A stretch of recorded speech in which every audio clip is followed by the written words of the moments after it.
Ano ang dapat gawin after an argument para ma-dispel ang negative energy? Tao lang tayo kaya from time to time, nagkakaroon tayo ng argument o nagagalit tayo sa ating partner, spouse, friend o family. Kapag major ang argumento at nagkaroon ng exchange ng masasakit na salita, masabi ng ilang spiritual traditions, hindi lang words ang naiiwan, pati raw energy kumakapit sa space, sa katawan at minsan pati sa mood buong araw. Kaya ito ang simpleng energy reset pagkatapos ng conflict. Una, knock on wood.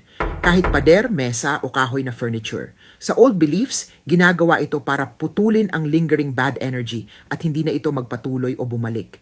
Pangalawa, magpatunog ng bell o singing bowl. At kung wala ka nun, kahit kutsara na tumatama sa baso works surprisingly well.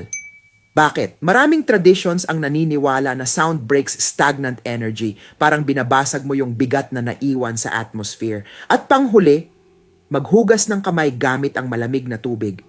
Hindi lang para mag-refresh, long.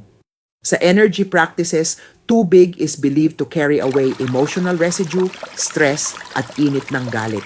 Habang naghuhugas, imagine the tension leaving your body. Kasi minsan, ang peace hindi kusang bumabalik. Kailangan mo ring anyayahan pabalik sa space mo.